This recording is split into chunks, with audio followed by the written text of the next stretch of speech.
GB24 news में आप सभी का स्वागत है। आपके साथ मैं तनु तिवारी।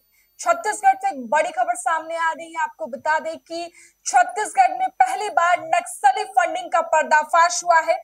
थाना मदनवाड़ा अंतर्गत गिरफ्तार नक्सली सहयोगी सरजूराम टीकम के मामले की विवेचना क्रम में ज्ञात हुआ कि सरजूराम टीकम माओवादी संगठन के विचारधारा के प्रचार प्रसार एवं शहरी नेटवर्क को आगे बढ़ाने के लिए लगातार शहरी क्षेत्र में भ्रमण कर रहा था। माओवादी संगठन द्वारा पर्दे के पीछे प्रायोजित ऑपरेशन कगार सैनिक के कारण के विरोध में 23 मार्च 2024 को कार्यक्रम था, जिसमें सम्मिलित होने के लिए सरजूराम टीकम 22 मार्च को फ्लाइट के माध्यम से रायपुर से दिल्ली गया था। दिल्ली जाने के लिए फ्लाइट टिकट नक्सलियों के लबी से प्राप्त रूपों से सरजूराम टीकम एवं सोनाराम फरसा के लिए टिकट बुक कराई गई थी। टिकट बुक करने में विवेक सिंह का हाथ था।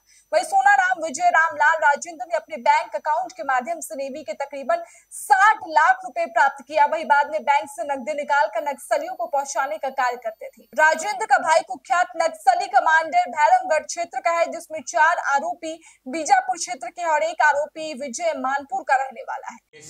आप लोगों के समक्ष हम लोगों ने रखा था और आज भी मोला मानपुर पुलिस ने बहुत ही मेहनत से काम करके एक नक्सल टेरर फंडिंग से रिलेटेड एक केस का खुलासा करने में सफलता प्राप्त किया है। उसी के लिए आप लोगों को यहाँ आमंत्रित किया गया आज। जैसा कि आप लोगों को विदित है, कुछ समय पहले हम लोगों ने सरजू टेकाम के खिलाफ, नक्सल सहयोगी सरजू टेकाम के खिलाफ यूपी एक्ट, विस्फोटक अधिनियम और जन सुरक्षा अधिनियम में हम लोगों ने कार्रवाई किया था। और जब सूचना के आधार पर उसकी यहाँ रेड की गई थी तो काफ़ी सारे विस्फोटक सामग्री और आपत्तिजनक दस्तावेज वगैरह मिले थे, जिस केस में लगातार विवेचना की जा रही थी। और विवेचना के क्रम में हमें बहुत ही नए तरह के बहुत सारे खुलासे हुए हैं। हम लोगों ने पता किया तो ये सरजू टेकाम, जो कि उनके शहरी नेटवर्क के लिए लगातार काम कर रहा था और जो कि अलग अलग जगहों में घूम करके जो नक्सली विचारधारा है इसका प्रचार प्रसार कर रहा था। इसी क्रम में मार्च के महीने में वो अपने एक साथी के साथ दिल्ली गया था। जब हमने पता साझी किया कि उसकी फंडिंग कौन कर रहा है इन सब कामों के लिए, तो जब हमने उसके टिकट्स की जानकारी लिया तो हमें जानकारी मिली कि एक विवेक सिंह, जो कि ये वर्तमान में रायपुर का रहने वाला है और मूलतः मानपुर का ही रहने वाला है, और ये व्यक्ति जो है इसने ही टिकट करवाया था ऑनलाइन और सरजू टेकाम से लगातार इसकी बात होती थी। सरजू टेकाम ने ही इसको किसी के माध्यम से पैसा भिजवाया और इसने ही टिकट करके सरजू टेकाम और इसके एक अन्य साथी को टिकट करवाया था। और विवेक सिंह के खाते में का जब हम लोगों ने और डिटेल लिया, जो कि इसका स्टेट बैंक ऑफ मॉरिशस में एक खाता है मुंबई ब्रांच में, जब उसके संबंध में जानकारी प्राप्त किया तो उसके तब हमें पूरा ये जो नक्सल लेवी का सिस्टम है उसके बारे में जानकारी मिली।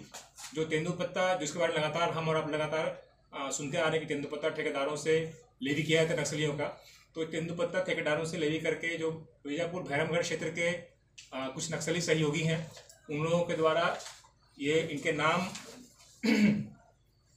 है सोनाराम फरसा, जो कि ये जांगड़ा थाना बीजापुर का रहने वाला है। विजय जुर्री, ये भैरमगढ़ बीजापुर का रहने वाला है। रामलाल कर्मा, ये भी थाना बांगापाल बीजापुर, और राजेंद्र करती, ये भी मिर्तुर थाना बीजापुर।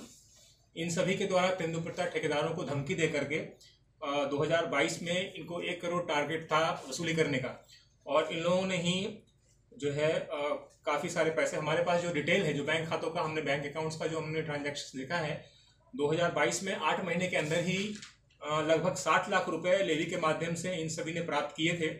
और इसमें से जो राजेंद्र करती, जिसका नाम मैंने बताया अभी, थाना मिर्तुर का, उसका बड़ा भाई नक्सली कमांडर भी है भैरमगढ़ क्षेत्र में।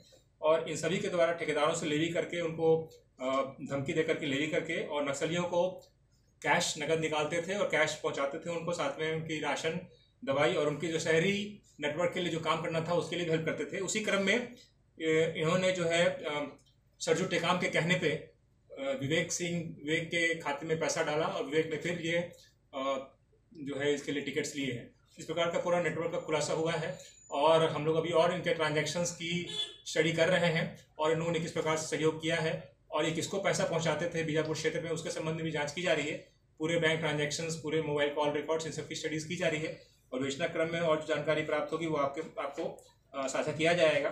तो ये अपने तरह का एक नया ही केस मोहला मानपुर क्षेत्र में मोहला मानपुर पुलिस, अम्बापुर चौकी पुलिस ने कार्रवाई किया है और इसके लिए मैं पूरी टीम को बधाई देता हूँ। और निश्चित रूप से इससे जो लगातार जो उनके द्वारा लेवी किया जाता है ठेकेदारों से, चाहे वो रोड में काम करने वाले ठेकेदार हों या मोबाइल क्षेत्र में काम करने वाले लोग हों या फिर तेंदुपत्ता ठेकेदार हों या और जो लेवी करते हैं, उन सबको भी उन सब के संबंध में भी जानकारी प्राप्त करने में हमें उन सब के ऊपर कार्रवाई करने में हमें सफलता प्राप्त हुई।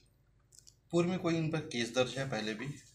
इसमें से एक जो ये सोनाराम खड़सा जो मैंने बताया, उनके खिलाफ नक्सली प्रकरण में पूर्व में दो अपराध दर्ज है बीजापुर जिले में। सर, नक्सलियों को मनी ट्रांजैक्शन को लेकर और भी कोई बड़े खुलासे इनके जरिए हो सकते हैं फ्यूचर में? बिल्कुल, जैसा मैंने आपको बताया कि हमने केवल 2022 का जानकारी लिया, उसमें से ही 2022 में ही 60 लाख का ट्रांजैक्शन हमें दिख रहा है।